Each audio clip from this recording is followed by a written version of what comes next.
So I'd like to talk a little bit today about getting your team to sell more products and being able to feel comfortable with selling.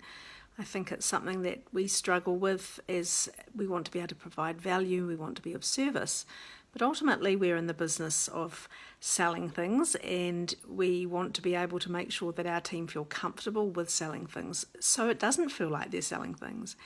And I've got some frameworks that I'm going to run through because when it comes down to encouraging your team to sell, one of the best places to go is start to look at goals. Because with selling, it is a mindset thing. It is a thing where people get stuck in their limiting beliefs. It goes back to some of the priorities we were talking about last week. If you haven't seen last week's video, we were talking about culture and creating a team culture where everyone's on the same page. And once you start unpacking that, you'll find that there may be in your team, everyone wants to have more fun. And, you put selling in the middle of that and they all of a sudden start glazing over and not being interested because if they felt like they're being pushed to sell retail or upsell treatments and the kind of things that we know really makes our business fly, because that getting that average spend bill up is one of the biggest things you can do to really start to thrive within your salon. If the team feel like you're pressuring them with that sort of thing a little bit and don't really see it as something else, which is what I want to help them see today, it just becomes an uncomfortable environment between everyone, and it just becomes something you will just ignore because you won't feel like talking to them about it.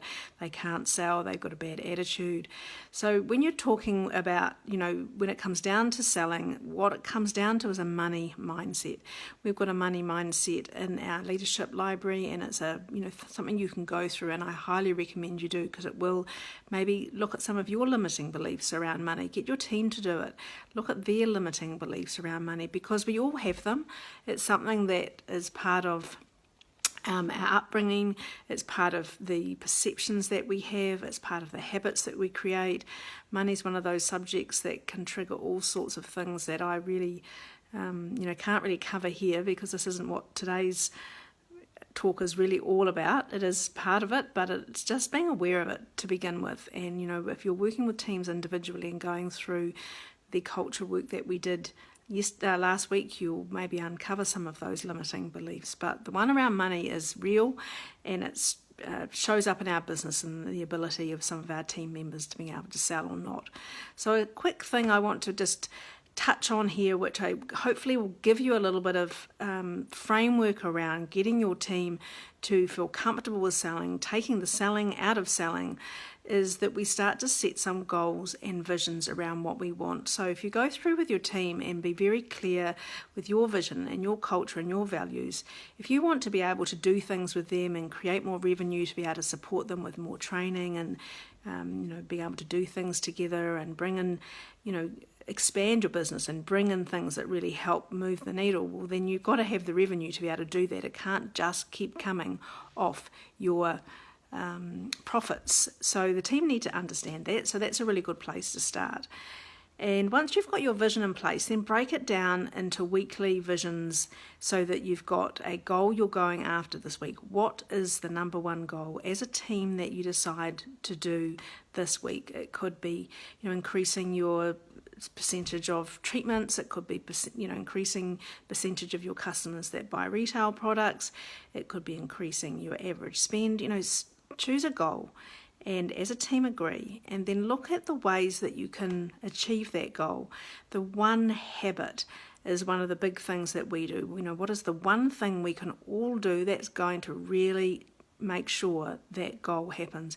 Everyone will have something about their behaviour that they know they can change, and if you can all look at the one thing that's the most important, and then below that list maybe 4 or 5 other behaviours that will make a difference to the results.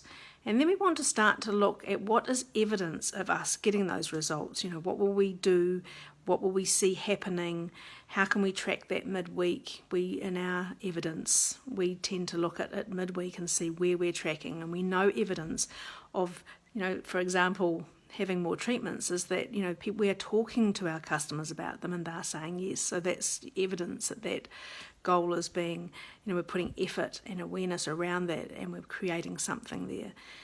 So we look at, who we're being, how we're showing up, what the evidence of that is, what is the one behaviour that we can do, what's the 5 other behaviours that we can do, and then we look at, what are we, how close are we getting? So we start measuring it, track it out, draw a little graph on your back room wall, put some stickers up there, whatever it takes to, bring that awareness.